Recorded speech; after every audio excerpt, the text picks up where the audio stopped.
बात कहनी है।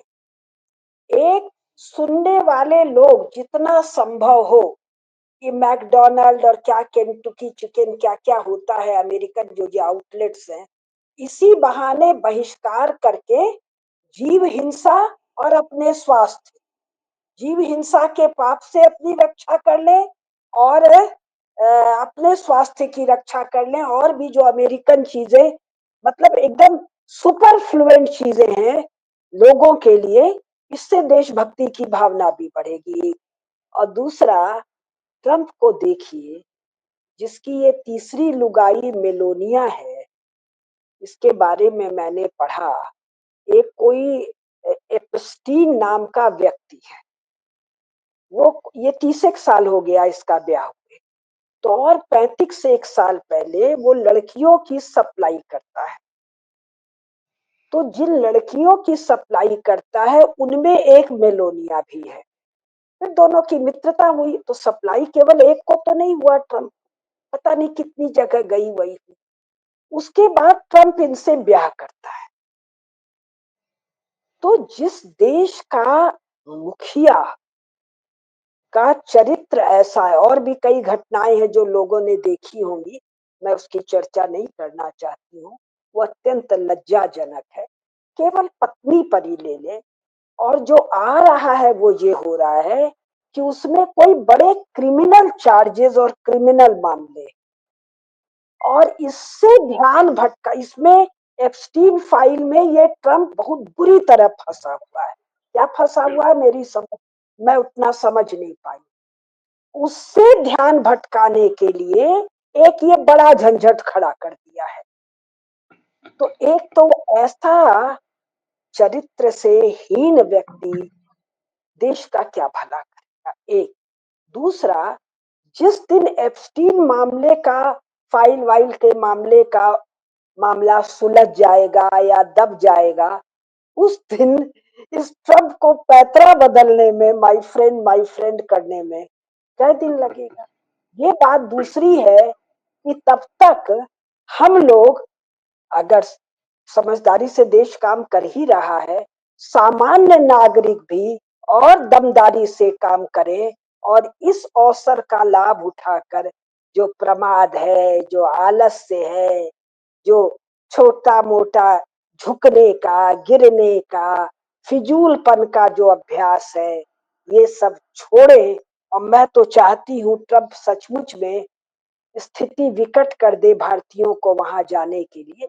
आके अपने देश को खड़ा करो भाई, अपनी हीनता से, इसी बहाने, क्योंकि इसके पलटा मारने में साल सवा साल से ज्यादा नहीं लगना चाहिए, ऐसा मेरा कम समझ है, मैं ज्यादा नहीं जानती हूँ।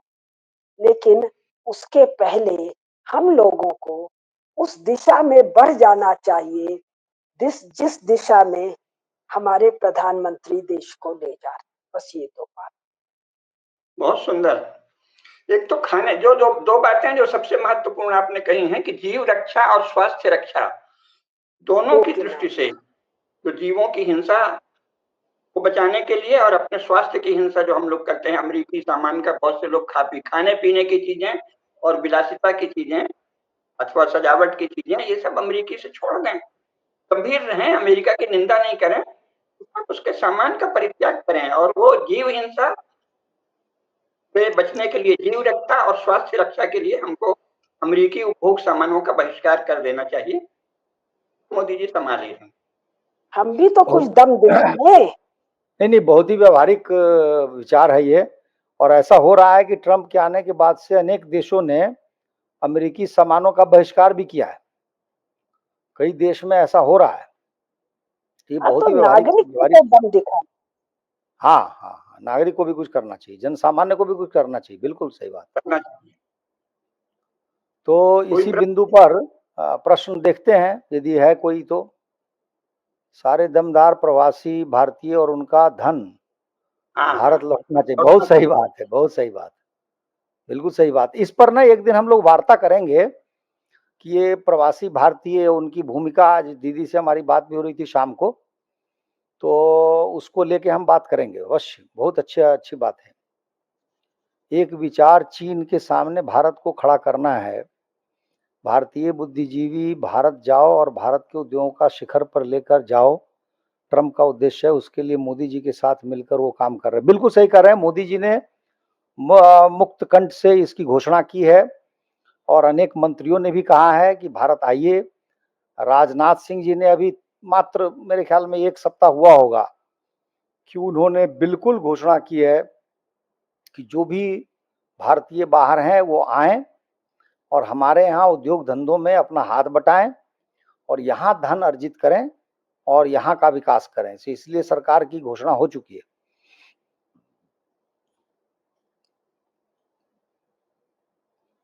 बिल्कुल सही बात है। मैंने थोड़ा सा कहा है इसके बारे में कि चीन बिल्कुल बर्बाद हो चुका है, वो खोखला हो चुका है।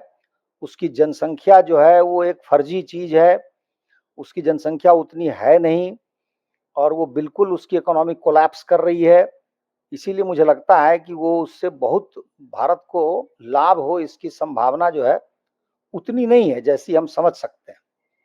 लेकिन फिर भी तत्काल हमारे लिए अच्छा है कि एक संदेश, कठोर संदेश जा रहा है ट्रंप को और मुझे लगता है ये उनके लिए पर्याप्त है।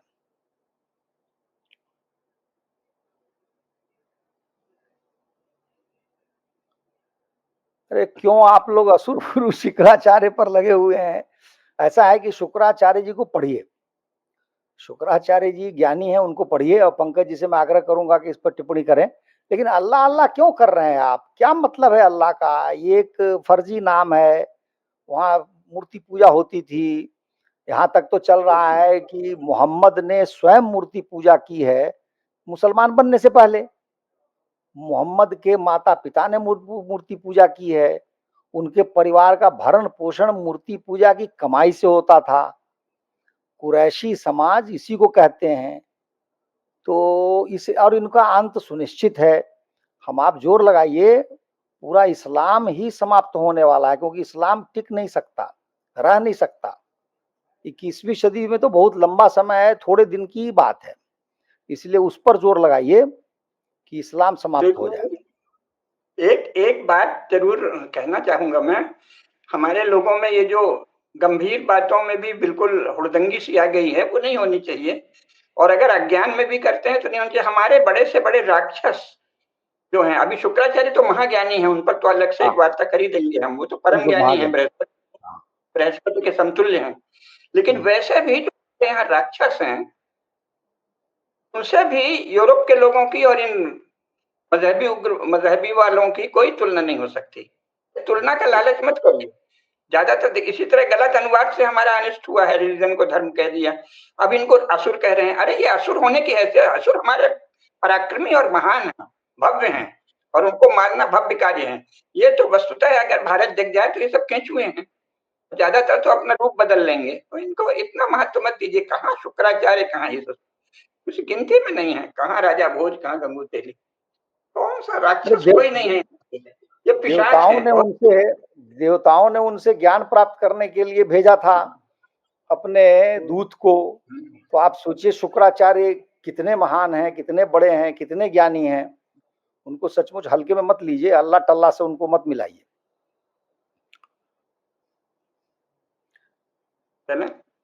ये क्या आपने क्या लिखा आपने? अमेरिका वालों ने ही रशिया से ऑयल लेने को भारत, बिल्कुल कहा था। ये जो बाइडेन का कहना था और अमेरिकी सरकार ये बात मानती थी कि यदि भारत तेल खरीदता है। और ये क्या है ना, भारत के साथ एक विशेषता है कि जामनगर में जो अंबानी ने रिफाइनरी बनाया हुआ है, वैसी रिफाइनरी संभवतः संसार में नहीं है। उसकी विशेषता यह है कि वो किसी भी प्रकार के पत्थर को भी पीस के तेल निकाल सकता है। तो इसलिए क्रूड ऑयल का की क्या क्वालिटी है, ये हमारे लिए कोई विषय नहीं बनता। जबकि यूरोप की जो रिफाइनरी है वो रिफाइन सभी का नहीं कर सकते। तो हमारे यहाँ वो कैपेबिलिटी है, कैपेसिटी है। और अन्य भी जो कंपनी है, इंडियन ऑयल, भारत पेट्रोलियम, उन लोगों ने भी ऐसी रिफाइनरी बनाई हुई है। तो भारत के पास जो क्षमता है ना, वो इतनी बड़ी क्षमता है कि आप सोचिए, भारत संसार का दूसरा सबसे बड़ा इंपोर्टर है तेल का। तो उसको बहुत तेल चाहिए चीन के बाद। इसके बावजूद उसमें इतनी अधिक क्षमता है कि वो पूरे यूरोप को और यहाँ तक कि गल्फ को वो रिफाइंड ऑयल सप्लाई कर सकता है।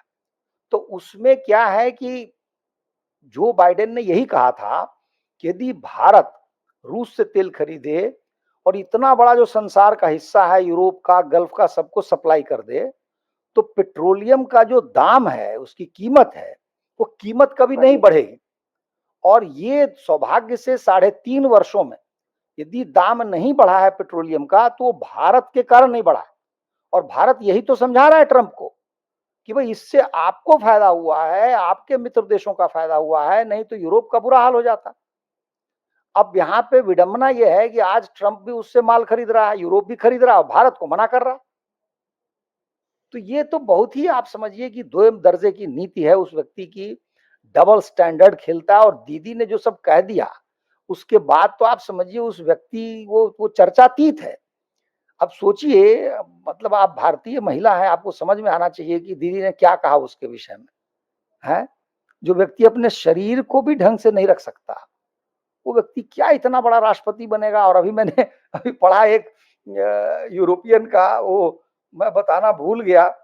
देखिए, द गार्डियन ने एक लेख लिखा है, उस लेख में क्या है, European leaders behave like supplicants to an almighty Trump. आज पूरे यूरोप में सप्लिकेंट का मतलब होता है याचक, विनती करना, भीख मांगना।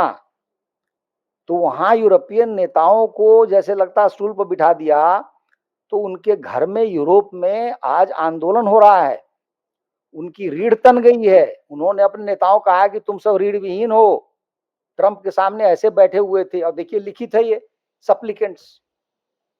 तो आप समझिए कि ट्रंप किस प्रकार का व्यक्ति है कि दूसरे राष्ट्राध्यक्ष को वो सम्मान नहीं दे सकता। और हमारे शास्त्रों में कहा गया है कि सम्मान उसी का होता है जो दूसरों को सम्मानित करता है। सम्मान जो है अर्जित करना पड़ता है, सम्मान अपने आप नहीं आ जाता कि आप ट्रंप है इसलिए आप सम्मानित है। क्यों सम्मानित है भाई? यदि आप भूटान नरेश को भी सम्मान करेंगे तभी तो आप सम्मान के योग्य होंगे। बराबरी पे अंतर्राष्ट्रीय राजनीति में बात चलती है। तो आपने बिल्कुल सही कहा, इसलिए ट्रंप को तो अब भूल जाइए। हमारे मोदी जी बहुत ही सफलतापूर्वक उससे जूझ रहे हैं, लड़ रहे हैं। और यही कारण है कि ट्रंप को कुछ समझ, दीदी ने जो बात कही ना कि वो आउट ऑफ फ्रस्ट्रेशन पागल हो गया। अब मुझे ऐसा लगता है कि जो मैंने कहा जेलेंस्की और पुतिन में अगर उन्होंने समझौता करा दिया, उस दिन वो पक्का आत्महत्या कर लेगा। क्योंकि क्यों जिएगा मुझे बताइए आप, ट्रंप कैसे जिएगा? आत्महत्या के लिए उकसाने का मुकदमा चल सकता है। नहीं, उसके लिए मैं तैयार हूं दीदी, उसके लिए मैं तत्पर हूं। लेकिन मेरा कहना यह है कि जिस मानसिकता से वो पीड़ित है। डॉक्टर शैलेंद्र कुमार ये कह रहे हैं कि नोबेल शांति पुरस्कार मोदी जी को मिलेगा। स्वाभाविक है। और उसके लिए भी ऐसी भिखमंगी कर रहा है कि नोबेल पुरस्कार न हो गया कि पता नहीं क्या है। वो एक से एक घटिया लोगों को मिला है। ओबामा कौन सा अच्छा आदमी था मुझे बताइए? अरे जिस आदमी ने, हाँ, कैलाश सत्यार्थी और मलाला को मिला है और ये यूनुस को मिला हुआ है। यूनुस को मिला हुआ नहीं, और भी एक हत्यारे को मिला हुआ है दीदी, जिसका नाम था यासर अराफात। उस व्यक्ति ने अपने घर के लोगों को और अपने फिलिस्तीनियों को मारा है, अपने हाथ से हत्या की है। उसको नोबेल पुरस्कार मिला था, भयंकर मारा है और उसको नोबेल पुरस्कार मिला है। और ये जो आप सत्यार्थी कह रही हैं, उनको तो हमने बुलाया था जब हम एडीजी होते थे प्रसार भारती में, उनसे मैंने 1 घंटा बात की। उस व्यक्ति को देख के उसके कर्म से कहीं नहीं लगता कि वो नोबेल पुरस्कार के योग्य है। तो दिखाना था दुनिया को कि ये बाल श्रम करते हैं, भारत में बाल श्रम होता है, बालकों का शोषण होता है। तो उस नाम पर उसको उठा के बिठा दिया वहां पे, नॉर्वे ले गए, पुरस्कार दे दिया। वो तो हमारे कालीन उद्योग को चौपट करवाया था, उसके जरिए चौपट करवाया, बिल्कुल बिल्कुल। तो ये जो है, और ये हमसे कह रहे थे हमने वहां से निकाल दिया, बच्चों को वहां से निकाल दिया, हमारी पिटाई हो गई, ये हो गया, वो हो गया, और आपको नोबेल पुरस्कार मिल गया। और उससे पहले उसको कोई जानता नहीं था भारत में। ये भी मजे की बात है। वो प्रसिद्ध, हाँ ना, उसके पुरस्कार के बाद भी लोग नहीं जानते हैं। तो इसलिए मुख्य विषय यही है कि आप जो कह रही हैं बिल्कुल सही है कि तेल खरीदने के लिए अमेरिका ने भारत को प्रोत्साहित किया था। लेकिन अब वही अमेरिका भारत के नाक में दम किया हुआ है कि क्यों तेल खरीद रहे हो, क्यों खरीद रहे हो? तो ये तो अमेरिका का या ट्रंप का कह लीजिए डबल स्टैंडर्ड है, दो मुही बात है, जो मैं समझता हूँ अच्छे मनुष्य के कभी लक्षण नहीं है। और तो बात छोड़ दीजिए। चलिए, तो प्रश्न की इतिश्री हो गई।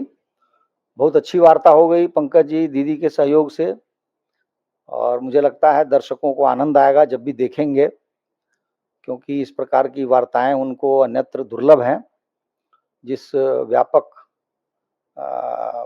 कहिए कि स्वरूप को हमने समेटा और दर्शकों के समक्ष रखा, क्योंकि 1 घंटे में कितनी बातें हो सकती हैं, जबकि हमने कई देशों की चर्चा कर ली। तो जयकारा हो जाए। हाँ, धर्म की जय हो, धर्म का नाश हो, प्राणियों में सद्भाव हो, विश्व का कल्याण हो। आगे पार्वती पते हर हर महादेव।